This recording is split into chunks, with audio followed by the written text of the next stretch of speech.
Getting people back to work in October. This is a good number here. 531,000 net new jobs added back into the economy in October. And the jobless rate falls more than expected to 4.6%. Oh! Let's look at the trend here. You can see that August and September were revised higher, John. That means a little bit better hiring than we had feared. Remember, we saw that strong summer. And this is the Delta variant slowing that brisk job creation, now coming back. Some economists have been telling me they think that Hurricane Ida might have been a depressive factor in jobs creation. Also, kids were just getting back to school. They've been back to school about 6 weeks now. Maybe that allows some people to go out there and look for work. How does it look for the recovery? Still down about 4.2 million jobs in the recovery. This is what we've lived through, John, every month, looking at job creation, slowly, steadily digging out of this COVID hole here where millions of people were thrown out of work. The jobless rate, important to look at this one too here, 4.6%. That brings us back to the best since the beginning of the pandemic. It was 4.4% in March 2020, 4.6%. That is a sign of progress there. Yay, we need that. We need that. Happy Friday, you bastards. Finally, some good news, because if you were Joe Biden, you probably started hating numbers. Because they've been so bad.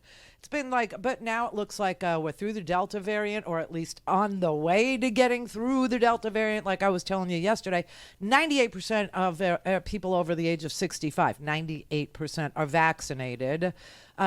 People over 12, it's almost 80% of people over 12 are vaccinated. We're getting there. We're getting there. If we can only figure out what to do about Aaron Rodgers.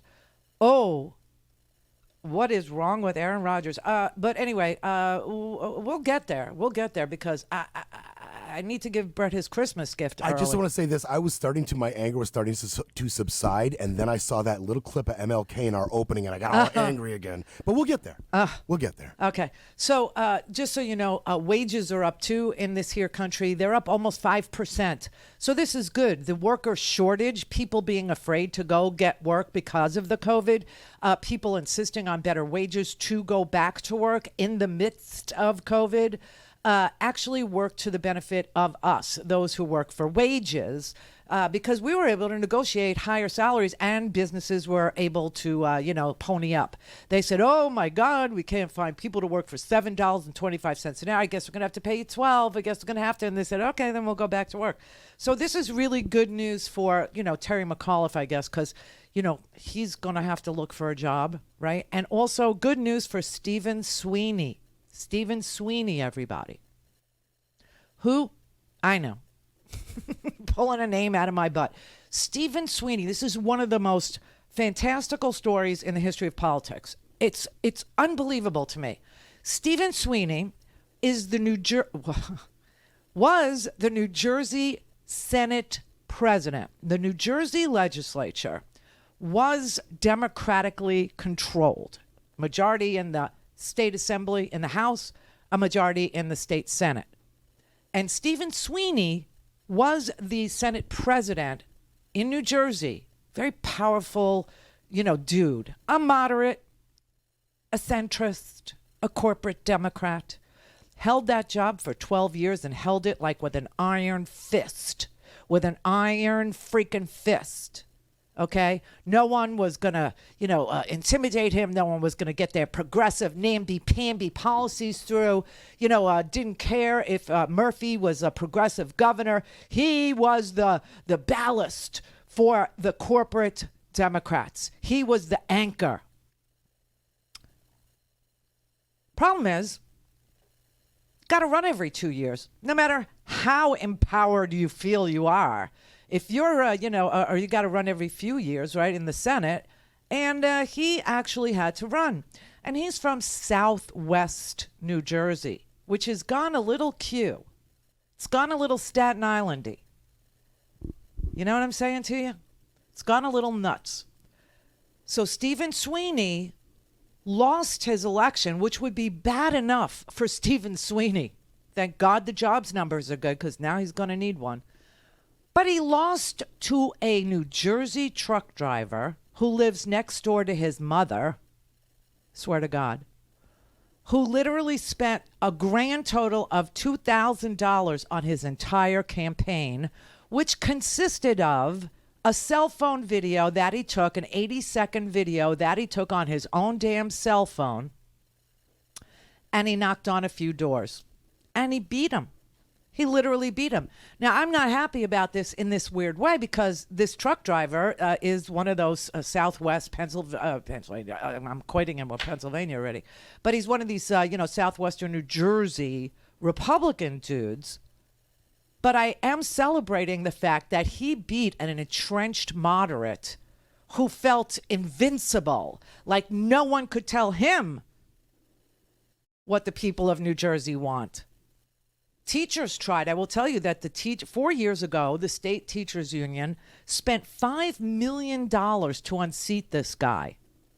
And he won 4 years ago by 18 points. And this year, Edward Durr, that's his name, Edward Durr, a truck driver for a furniture delivery service. Raymore and Flanagan is who he works for. He had never, ever held office in his life. And his campaign video was shot on his smartphone. He knocked on a few doors.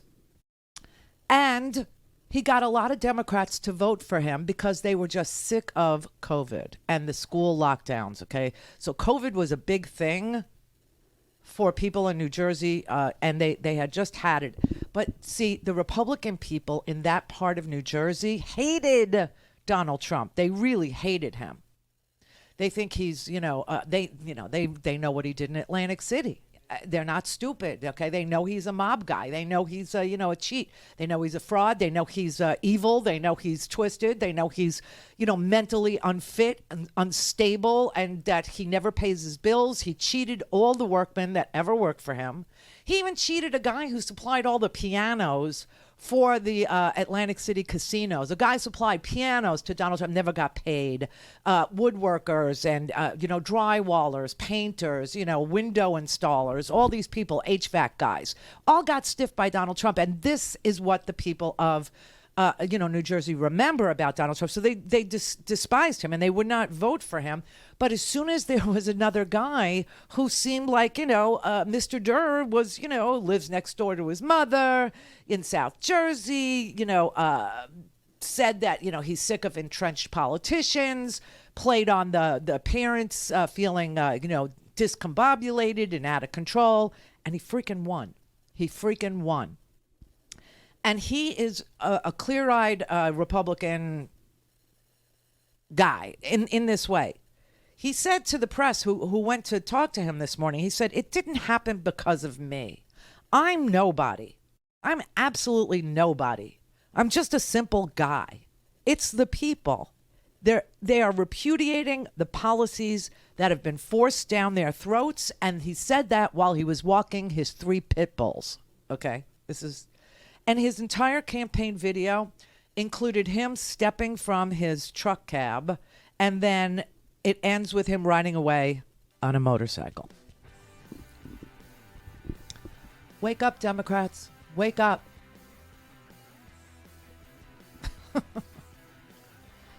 Yeah, I'm very serious about this. And he freaking unseated an entrenched politician who is the president of the New Jersey Senate. Beat him by about 2,000 votes. Literally spent $2,200 on his efforts. Got out and knocked on doors. I mean, you'd be an idiot to ignore this. You really would be.